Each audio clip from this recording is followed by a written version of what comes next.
আসসালামু আলাইকুম। কেমন আছেন সবাই? আশা করি সবাই ভালো আছেন, সুস্থ আছেন। আমিও আলহামদুলিল্লাহ ভালোই আছি। কুকিং লাইফস্টাইলে সবাইকে স্বাগত জানাই আমার চ্যানেলে। আজ আমি আপনাদের সাথে শেয়ার করব চট্টগ্রামের একটি ঐতিহ্যবাহী ঘরোয়া এবং ভীষণ জনপ্রিয় একটি রান্না, আর সেটা হলো লইট্টা মাছের রেসিপি। লইট্টা মাছ চট্টগ্রামের মানুষের কাছে শুধু একটা মাছ না, এটা আমাদের শৈশব। আমাদের ঘরের স্বাদ, দুপুরবেলা গরম ভাত আর রান্নাঘরে একটা আবেগ। এই মাছের সবচেয়ে বড় বৈশিষ্ট্য হলো এটা খুব নরম আর খুব তাজা হয়, তাই বেশি মশলা না দিয়ে আসল স্বাদ নষ্ট হয়ে যাবে। কম মশলায় ঠিকঠাক রান্না, এটাই চট্টগ্রামের লইট্টা মাছের আসল স্টাইল। প্রথমে মাছটাকে আমি কুটে পরিষ্কার করে ধুয়ে নিলাম। লইট্টা মাছ ধোয়ার সময় খুব সাবধানে ধুবেন। মাছটা অনেক নরম, জোরে ধরলে ভেঙে যেতে পারে। ধোয়ার শেষে অল্প হলুদ আর মরিচ দিয়ে এটাকে আমি রান্না করে নেব। তো চুলাটা অন করে দিয়ে একটা কড়াই বসাই দিয়েছি। এর মধ্যে দিয়ে দিলাম পেঁয়াজ কুচি, আর দিয়ে দিলাম ব্লেন্ডার করে রাখা পেঁয়াজ রসুন বাটা। এই অল্প মশলা দিয়ে মাছটাকে আমি রান্না করে নিব। পেঁয়াজটাকে ভালো করে তেলের মধ্যে কষিয়ে নিব, যাতে পেঁয়াজের গন্ধটা না থাকে। দিয়ে দিলাম হাফ চা চামচ হলুদ গুঁড়া, হাফ চা চামচ মরিচের গুঁড়া, সামান্য জিরে গুঁড়া, আর স্বাদ মতো দিয়ে দিলাম লবণ। এবার আমি সবগুলো উপকরণ একসাথে কষিয়ে নিব।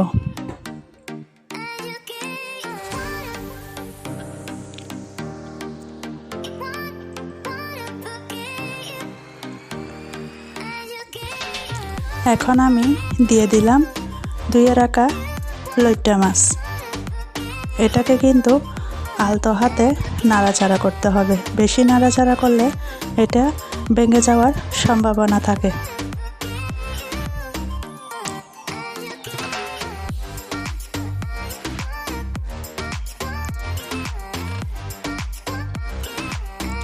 এই সময় খুব একটা ঘ্রাণ বের হয়। তো এখানে আমি উপর দিয়ে ফালি করে কাঁচামরিচ দিয়ে দিলাম, যাতে কাঁচামরিচ দিলে ফ্লেভারটা আরও বেশি ভালো লাগে। একটু জাল জাল এই লইট্টা মাছ রান্না করলে খেতে ভীষণ মজা লাগে।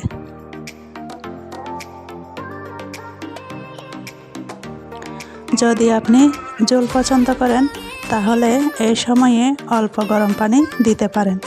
তো আমি ঝোল রাখি নাই, এটাকে আমি একদম রসালো রসালো বোনা করেছি।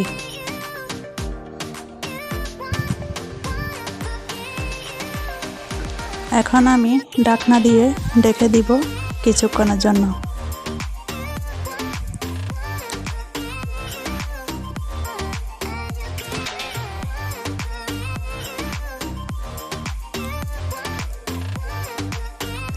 আর যদি বোনা পছন্দ করেন তাহলে আপনি পানি দিবেন না। মাছ নিজে থেকে পানি রান্না করতে গেলে পানি বের হয়ে যায়। ঢাকনা দিয়ে আরও 5 মিনিট এটাকে জাল করে নিলাম।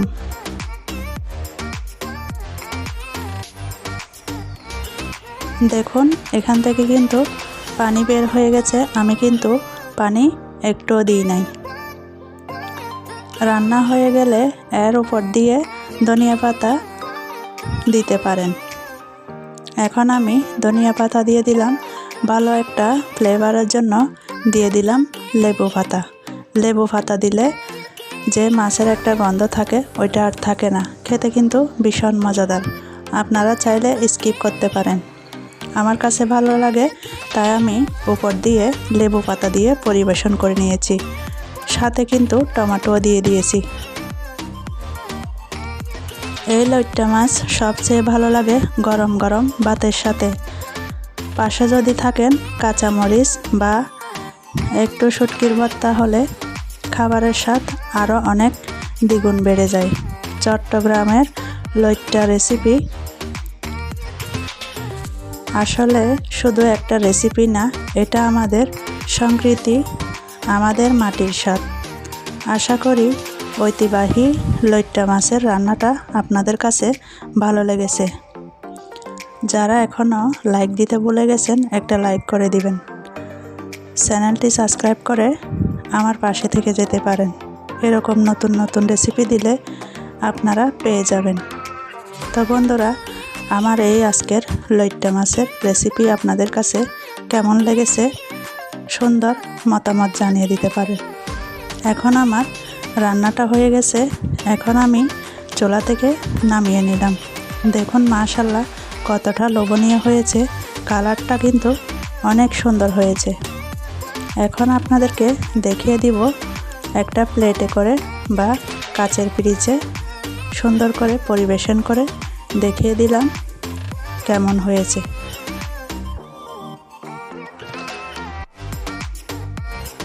আমার কথার মধ্যে কোনো ভুল ত্রুটি থাকলে ক্ষমা সুন্দর দৃষ্টিতে দেখবেন।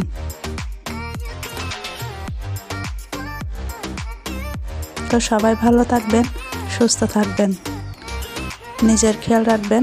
এমন নতুন নতুন রেসিপি নিয়ে আবারও চলে আসব আপনাদের মাঝে। এখন আমি বিদায় নিয়ে নিলাম। টাটা, বাই বাই, আল্লাহ হাফেজ।